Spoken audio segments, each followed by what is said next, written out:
Mac was just talking about the 18-play drive. Used 8:21 off the clock. He said that he had a conversation with you about maybe getting to play a little bit later to take a little bit more time off the clock between snaps. How did that conversation go, and what is your sort of philosophy? Wasn't much of a conversation. It's just sometimes when coach wants to take a little more time off the clock, he just says it. So you slow some things down. And then it gets tricky at times because when you have momentum on a drive, sometimes it's because of the tempo. Or you want to tempo a certain play because it's an advantage for that play. But as soon as coach says we need to start draining the clock, then we're going to incorporate some of the things that we need to do to drain it. So we're trying to take as much time off as we could. But at that point also, the number one priority was make sure we score so we could extend this thing to 2 scores with where the clock was. It made it much more difficult, obviously, for Miami. So I try to weigh that out. But whatever coach wants, he's going to get, But I think that's kind of where we were on that drive. We had a couple plays we wanted to run in tempo, and we did slow them down. I don't think we drained it to 3, though. And then others, we just took our time because it really doesn't matter when you snap it. So if we take as much time off the clock as we can and then just go execute. What is that tricky balance? Because you are who you are, and is there a concern that if you go a little bit different direction, a different pace, you're not exactly who you are? Well, I would say that the situation and the score dictate that, and I don't think coach would disagree with that. I think when the score is the most important thing, if tempo is what's getting you down there, like you got to do what you got to do to score, even if you have to leave some time on the clock. But if you can manage both, which it is manageable, and you want to do that, and that's why we drained a little more time on that drive, and we're still able to score. I think if the clock is the issue because you already have the lead that you want, then the priority is going to be draining the clock, and you slow everything down and you run what you're going to run, off of a slower tempo. The good problem we have is our guys are used to playing so fast. We don't have to push them to play faster. We're already doing that. It's actually harder, and because the linemen will be out there going like this, and the quarterback's going like this, and the skills are going like this, and they want the play. And I actually do. I just put my hands out and let them know, hey, we're going to drain this here.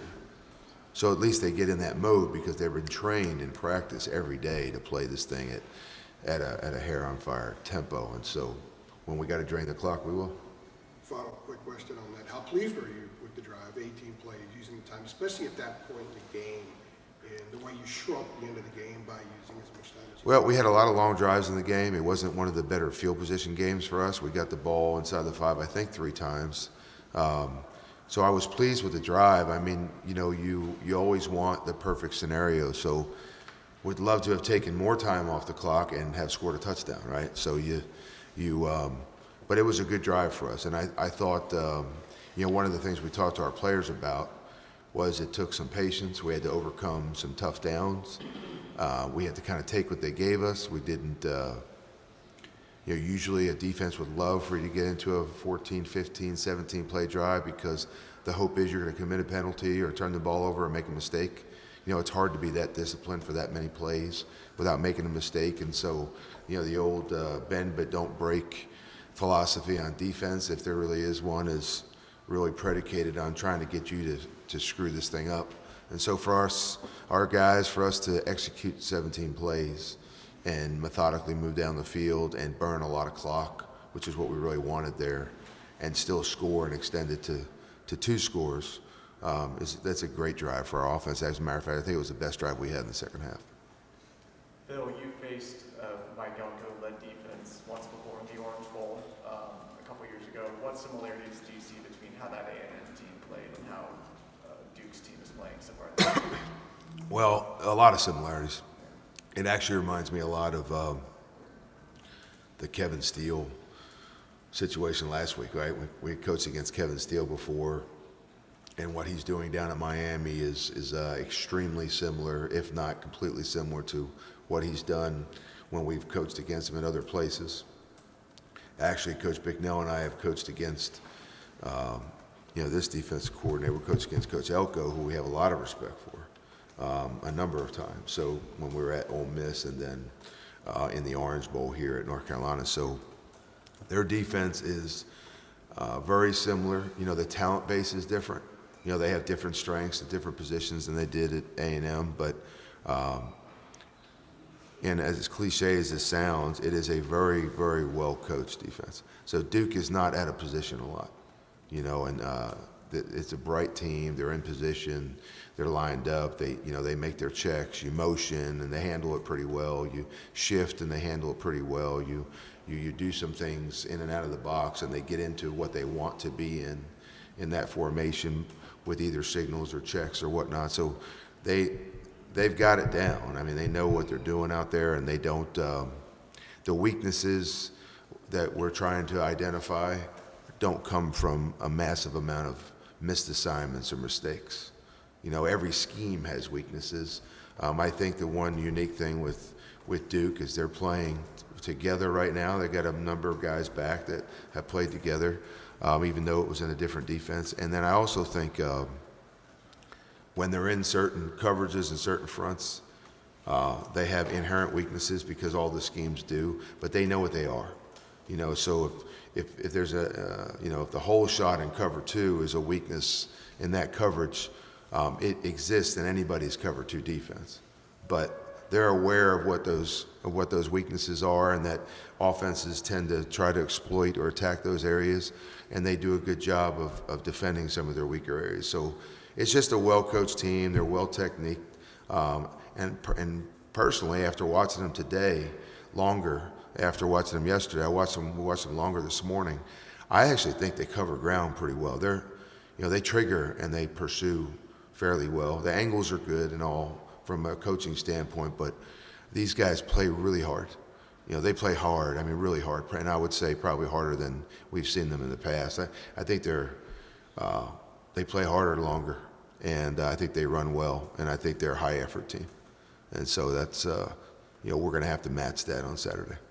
Bill, now that Drake has a substantial body of work on film for opponents to really scout and dig into, what are you seeing opponents do differently now to try and slow it down? You know, it's a great question. It's interesting because some people put a much higher premium on stopping a mobile quarterback. Coach Cristobal brought up twice, I think, in two different instances, our draw play. And, so it's interesting to see and see in the game when you finally get there and hear before or after what coach's thoughts are with regards to trying to defend us. And that is the biggest reason why we want to distribute the ball to everybody. You know, we want defenses to have to defend everybody, and that includes our quarterback. What we'd like is for Drake to be the add-on weapon when they work their tail off from a number standpoint to match everybody and get them all covered, or to, add players to the box to stop the run game. And then that's when any mobile quarterback is as big a weapon as he can be, is when people are overselling on defending the passing game. You know, they're dropping 8 or they're putting 7 or 8 in the box, and you're not accounting for the quarterback. The quarterback has a chance to be a huge weapon at that point. And then we've seen other teams that spy Drake. We've seen other teams that mirror Drake. We've seen teams that, they kind of hang one D lineman at the line of scrimmage for the draw so that when he takes off, he can slide or block destruct and go make a play. And all of those things have advantages. We've had teams in the past do a better job against our draw because the 3 tech and the shade are going to hang in there. And those are the teams that we've actually had more success throwing against, because when you're doing that to defend Drake, you're not getting the same type of pass rush that you might want. So defenses have to make concessions just like we do. You can't have everything. You can't have it both ways. He definitely has alerted the league and people that we play that he's going to utilize his feet as a weapon. And so it really comes down to defenses deciding, do they want to make him, is he one of the primary weapons they have to stop going into a game, or are they going to live with what they have to live with? And so the more we distribute the ball to our running backs and our receivers and our tight ends, I think the less that they can pay attention to Drake May. Caleb Hood, you guys, one of his bigger games he had in his career at UNC. What did you like what he did, how he ran the ball? It seemed like you all were a little bit more efficient in the run game compared to Virginia Tech. We were more efficient in the run game this time, and I thought Caleb's performance gave us that aspect. It wasn't just Drake May running the ball. Caleb also gave us some yards and some huge plays, catching the football. And I heard at the end of Coach Brown's press conference what he had said about Caleb. In order for Caleb to be an every down starter or to separate himself as one of our top two guys, he's got to stay healthy. He came out of the game a couple times on Saturday, nothing major, and then he was back in a few plays later. But his only issue here has not been performance. It's been staying healthy. And I think the healthier he stays, the better he'll get. Caleb tends to, as he's been kind of streaky. He'll play for 3-4 weeks, and then he's tied down by something. And then he'll play for a couple weeks, and then he's got something that keeps him off the field injury-wise. The longer he stays out there, the better he gets. And there's been a couple times where we felt like, hey, he's getting close now to being one of those guys, and then he's off the field. And so I think for him is he's got to take care of his body and get sleep and eat right and do all those things and take care of himself out on the field. And if we can keep him healthy, I think he's going to be a really, really good one for us. And in the meantime, we're going to depend on Omarion when he's not out there. And so that's George and DJ are still in the mix, but as I said a few weeks ago, we're going to try to major in a couple of them, and that's what we've done here the last 2 weeks. Phil, how do you manage Drake in terms of, Mac was just talking about how he'll beat himself up a little bit too much, and after the game Saturday, Drake said he felt like he passed for like 98 yards, like he just kind of being overly critical of mistakes that may happen. He is. I mean, he can have a good play, and you can give him a compliment, and he will, he'll talk about his drop wasn't perfect, or he should have released it sooner, or he's just a perfectionist. That's the competitor in him. It's like when we first got here, we were about mid-season, and we had won another big game, and Coach Brown said to the staff on Sunday, he said, I stopped enjoying wins at Texas. He goes, and he said, so enjoy this one. Tonight after dinner, we got to flick the switch and focus in on the next opponent, but he said, enjoy it. You know what I mean? And I thought about it, and wins are hard to come by. Whether you're with a good program or a bad program, I mean, they are hard-earned. And you do. I think you have to give yourself a little bit of time to enjoy that stuff when you win it. And that's really the same advice that every now and then I give Drake. Just you make a nice play, just appreciate it. You know what I mean? I mean, just because not everybody's capable of making some of those plays. And sometimes you surprise yourself. And Drake came off the field after when he got hit, when he kind of the throw from the side there, and it floated in the air a little bit. And, he felt the need to have to say, hey, I knew he was going to be open, like he wasn't just flicking it up there. And that was a play that we talked about. We really liked that play down to that area of the field. Josh was in there for that reason. We felt like he was going to clear the will backer. And, he just was quick to say, that was the first time I heard him say anything really on the more positive end, like, hey, I knew I had that, even though I was going down. Because I think he thought maybe I felt like he just floated that thing up there. It was kind of he did it, and so we were running that route and that concept, and I thought he did a good job getting the ball off. But he is very consistently critical of himself from one play to the next on just about everything. And even when we grade him high in the game, he's quick to look at, if you had 8% of the plays that we'd like to have back because of mistakes, that's what he's focused on. And I think that's why you see him get better every week, is because just like we are doing with the offense, you're constantly trying to take the weak link and either shave it off or get it better so that you have a new weak link, and then the offense keeps getting stronger. And I think Drake is on that same process, truthfully. What's my weakness this week? Let's get it better. If he's not good at it, I'm going to stop doing it. And if he is good at it or he can improve it, we will.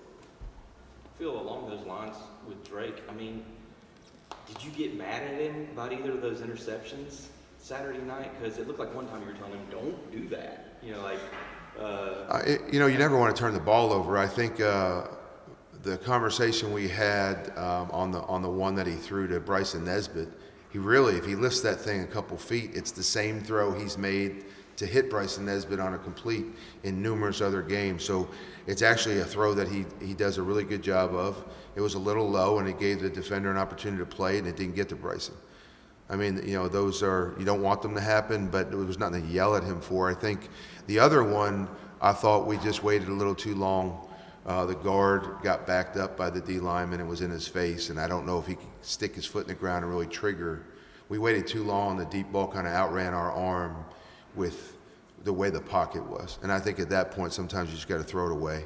Again, it's always easier for me to make judgment when I'm on the sideline, right? It's a heck of a lot harder to. So I usually don't tell them how it's supposed to be and how it is. I ask them what happened there, and then we talk about how we can handle it the next time. The play I was upset about was a 4th down play. The one that you saw me yelling at Drake about, and I don't yell at Drake much at all, was the 4th down play in the end zone, because that was more of a mental decision. We're not striving to be perfect mentally. We can be perfect mentally. He's smart enough and experienced enough now, and that's what's so great about him, is he's very consistent mentally.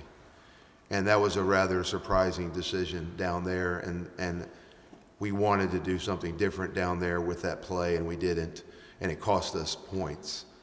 And so, that was probably a little bit louder conversation. I'll tell you, though, you can coach Drake hard, and Drake knows it's nothing personal, and we have a very good relationship. And so, and if you guys don't know me, but he does, and the quarterbacks do, I'm going to yell, and 30 seconds later, we're going to go to dinner together. I mean, it's football. So that was the play I was upset with on Saturday. Outside of that, I think you try to coach teachable moments and make sure that the same mistake doesn't happen twice. And that's typically where our conversations are focused on. Max said that, and he said Saturday night after the game, it was on the 18-play drive, the monster drive, he said that he was telling you, as Andrew was asking, try to take more time. But do you think it could help in just a situation like that where you're trying to take more time to get the play in later? That's what Mac was saying. Maybe we should just, if we get in that situation again, get the play in later so they're not just standing around there, the players. Yeah, and really when we want to drain it down to 3 seconds where we want to snap it, we have a protocol. If there's going to be a motion involved, the quarterback knows when to initiate the motion to the shift and then snap it at 3. If there's no movement, he's going to try to snap it at 3 when we're in complete drain mode, which is what we call it. If not, if he just says, look, let's slow it down a little bit and take some more time, then that's what we do, but we're not necessarily running it down to 3. Once we get into drain mode, we're not going to snap that thing until 2 or 3 seconds, because the clock becomes more important than the score. So like you said earlier, it wasn't drain mode yet because you felt like you needed to get a score. Well, it became drain the clock mode when the head coach says to do it, right? In the meantime, until he said anything, we were rolling. And then when he said, hey, let's slow this thing down, I did. I slowed down calling it. Now, I didn't drain it to 3, but I slowed down calling it. And that's where, okay, we have a play we want to get it off quick. We also want to drain the clock. So I probably changed some play calls there so that we can do some things where we may snap it at 2 or 3. And, I think, what did we take, about 8 minutes off there? 8:21. 8:21. So we wanted to, it was all about, hey, let's get this out of bad field position. Let's get a first down and build a drive. Yeah. And then it's like, okay, now we want to get out to about midfield. Hey, where do we have some an opportunity for some explosive plays here? And you know what the score is. So you're also probably, from a play calling standpoint, if there's 2 or 3 plays on the list at that point in the game that are dicier or a little chancier from a endangering the ball standpoint, those probably aren't on my list, right? Because the most important thing on that drive at that point, after getting it out of a bad field position situation, was to make sure that we get points out of it. So the perfectionist in me, or in Drake, I would say, or in a lot of our players, would be, let's get the touchdown. So if there's a disappointment there, it's we want the 7, not the 3. And then, you could also look at it from a time standpoint where maybe we could take another minute off the clock there.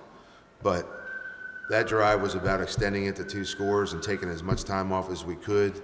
You got to weigh those 2 out, and I thought it was a really successful drive for the offense.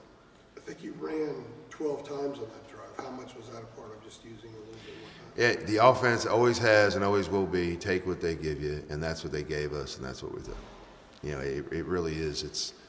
it's hard to say we're going to run this thing 40 times today or throw it 40 times because I had no idea what they're ultimately going to do. Sometimes what you see all week or the last 5 games of the season is exactly what they do in the game, and so you kind of get what you want, and the script goes the way the script of the game, not necessarily the offensive script. And then sometimes they do different things because they don't feel what they're doing or what they have been doing is going to stop you, and they do some things to try to take away what your key plays are, your biggest plays are, and then you have to adjust and make some adaptations to what they do. But I think that's the way the offense is built. It really doesn't matter what their emphasis is. We're going to emphasize attacking grass in the run game and attacking grass in the pass game, and it's just kind of built so that we can do it that way. All righty. Thanks, Phil. Okay. Okay. Have a great week. Appreciate it, Phil. Good stuff. Hey, Phil, hang tight, son.